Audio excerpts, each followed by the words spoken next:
안녕하세요, 여러분. 성공합시다. 2026년 새 출발 잘 하셨나요?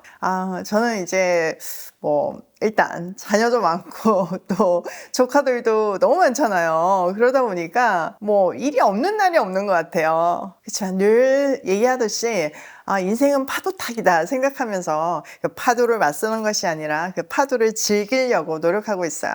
우리가 살다 보면 누군가가 우리를 막 무시할 때 있잖아요. 근데 그러다가 내가 잘 되고 나서 갑자기 태도를 바꾸는 사람들 경험해 보신 적 있으신가요? 저는 있거든요. 그때 우리 마음 가운데 그래 너 예전에 그랬지 하면서 막 좀 콧대를 눌러주고 싶은 마음이 있잖아요. 그럴 때는 어떻게 해야 하는지, 또 우리가 승리했을 때 찾아가야 되는 자리가 있는데 그것은 어디인지 한번 살펴보도록 할게요. 자, 9절. 기반 사람들이 야베스에서 온 전령들에게 말하였다. 길앗의 야베스 사람들에게 가서 내일 햇빛이 뜨겁게 내리쬐 때쯤에는 구출될 것이라고 전하여라. 전령들이 돌아가서 야베스 사람들에게 소식을 전하니 그들이 모두 기뻐하였다. 그래서 야베스 사람들이 암몬 사람들에게 회답하였다. 우리가 내일 당신들에게 나아가 항복하겠습니다. 그때 가서는 우리에게 하고 싶은 대로 하시오. 자, 성령의 감동을 받은 사울은요, 군대를 소집하죠. 그래서 33만 명이라는 대군대가 모였어요. 그들이 다 두려워하고 있었지만 정말 성령이 임한 한 사람을 통해서 하나님은 그들에게 두려운 마음을 주고 다 헌신할 수 있는 마음을 주셨죠. 그래서 이제 오늘 본문을 보니까 기브아 사람들이 야베스에서 온 전령들이 있잖아요. 그 사람들에게 승리를 보장해요. 내일 해가 뜨겁게 내리쬐 때, 그러니까 정오잖아요. 너희는 그때까지는 구원을 받을 것이라 굉장히 단호한 약속을 합니다. 자, 조금 전까지만 해도 막 다 울고 있었잖아요. 어떻게 해야 될지도 모르고, 또 사울도 막 밭갈고 있었잖아요. 내 사명이 뭔지도 모르고. 그런데 하나님의 영이 임하니까 이렇게 다들 태도가 달라졌어요. 자, 이 말은 길앗 야베스 사람들에게 전해졌고, 길앗 야베스 사람들도 이제 막 용기가 생긴 거죠. 앞에서는 오른쪽 눈 뽑는다고 해도 우리를 구원할 사람이 없으면 그냥 종이 되겠습니다. 그냥 처음부터 자포자기 하던 사람들이었잖아요. 근데 이제는 좀 막 거짓말을 하면서 여유를 부리는 그런 태도로 달라졌어요. 우리 내일 항복할 거니까 오늘은 우리 마음대로 좀 하게끔 해주세요. 이렇게 얘기합니다. 여러분, 이렇게 복음은요, 사람을 바꿔요.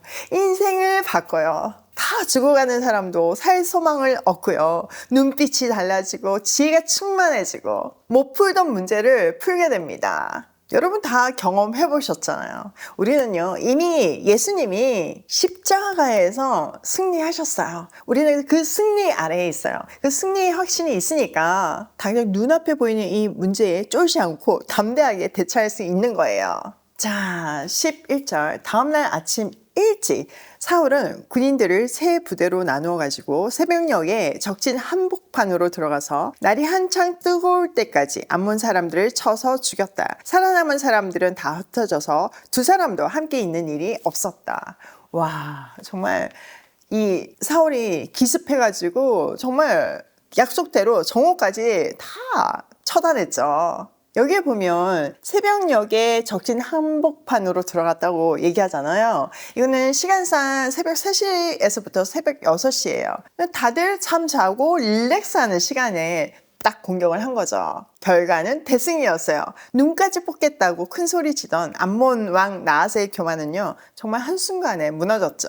적들은 다 흩어져가지고 두 사람도 함께 있는 일이 없다라고 말할 만큼 처참하게 완전히 패했어요. 길앗 야베스는요, 지도에서 보면 요단 동편에 있죠. 그리고 이스라엘에서 가장 거리상으로는 외곽이잖아요. 근데 사울은 이 먼 거리를 하룻밤새 달려가서 구원했어요. 하나님의 영이 임하니까 불가능이 없었던 거죠. 하나님은 이렇게 거리와 시간을 초월해서 가장 약한 곳에 있는 당신의 백성들을 보호하세요. 여러분 혹시 어려운 가운데 있다 해도 두려워하지 마세요. 하나님이요, 시간과 거리를 초월해서 어떤 곳에 있든지 하나님의 사람을 통해서 이렇게 역사하십니다. 자, 이 승리는요, 여러분들도 느꼈겠지만 사울의 군사력이 아니라 성령의 능력이었어요. 이 역사는 우리에게 강력하게 가르쳐주죠. 정말 대책이 없어 보이는 세상의 위협, 질병이나 경제난이나 자녀 문제도 하나님이 개입하시면요, 하룻밤 사이에 순식간에 역전이 됩니다. 여러분, 우리가 지금 청소년 캠프 준비하고 있잖아요. 어저께 이제 처음으로 다 줌으로 미팅을 했거든요. 액션 플랜들이 있는데 그걸 딱 액션이 내려지고 나니까 마음가짐이 달라지더라고요. 정말 하나님이 우리 다음 세대에게 소망을 주시고 청소년들에게 소망을 주셔가지고 우리 또 아무것도 가진 것 없지만 그냥 하나님이 우리에게 명하시니까 말씀 붙들고 기도하면서 나아갔잖아요. 그런데 이번에도 모세가 믿음으로 지팡이를 들었을 때 홍해의 바다가 갈라진 것처럼 정말 길이 생기더라고요. 하나님이 이 청소년 캠프를 통해서 어떤 일을 하실지 정말 상상할 수가 없어요. 그 시간을 통해서 돕는 우리도, 또 우리 세워진 큰 조카들도, 그리고 캠프에 참가하는 우리 정말 미래 밥톡 조카들도 자기 안에 하나님이 주신 슈퍼 파워를 발견하고 그것을 바라는 시간이 되면 좋겠어요. 여러분, 많이 함께 해주시고 또 응원해 주시고 잘 마무리될 수 있도록 기도해 주세요. 자, 12절 볼게요. 백성이 사무엘에게 와서 말하였다. 사울이 어떻게 우리의 왕이 될 수 있느냐고 떠들던 자들이 누구입니까? 그런 자들을 내주십시오. 우리가 그들을 쳐서 죽이겠습니다. 그러자 사울이 나서서 말하였다. 오늘은 주님께서 이스라엘 백성을 구원하여 주신 날이요. 오늘은 사람을 죽이지 못하오. 자, 전쟁이 끝나자 흥분한 백성들이 소리쳐요. 예전에 사울을 왕으로 세울 때, 뭐 저런 사람이 왕이냐 라고 비웃던 사람 우리가 다 처단하겠습니다. 이렇게 과잉으로 이제 충성심을 맹세하는 거죠. 사실 사울 입장에서는요, 지금 이거 굉장히 공식적으로 자신의 권력을 탄탄하게 만들 수 있는 저럴 찬스였어요. 근데요, 사울이 그때도 그 업신여기던 소리를 덮었잖아요. 못 들은 척 했잖아요. 근데 이번에도 너무나 성숙한 태도로 그 사람들 그냥 두라고 합니다. 사울도 안 거예요. 이 승리는 자기가 한 것이 아니라 정말 하나님의 은혜를 베푸셨다는 거예요. 그래서 이렇게 고백하잖아요. 주님께서 이스라엘 백성을 구원하여 주신 날이요. 오늘은 사람을 죽이지 못하여. 전적으로 승리의 영광을 하나님께 올려드리고 있어요. 이렇게 계속했으면 얼마나 좋았을까요? 그런데 딱 이번만 그러고 그 다음부터 달라지잖아요. 근데 중요한 거는 지금 이 태도는 너무 훌륭하다는 거예요. 이렇게 진짜 실력자는요, 보복하지 않아요. 힘이 생겼을 때 그 힘으로 원수를 짓밟는 것이 아니라 오히려 그들을 품어서 더 큰 풀을 만들죠. 이게 하나님 나라의 방식입니다. 예수님도 십자가에 승리하신 후에 자신을 찌른 자들을 용서하셨죠. 그러니까 내가 잘 됐을 때 나를 무시했던 사람들을 향해 관용을 베푸는 것, 그것이 진정한 승리입니다. 자, 온 백성이 이렇게 승리에 취했을 때 사무엘은 어떤 마음이었을까요?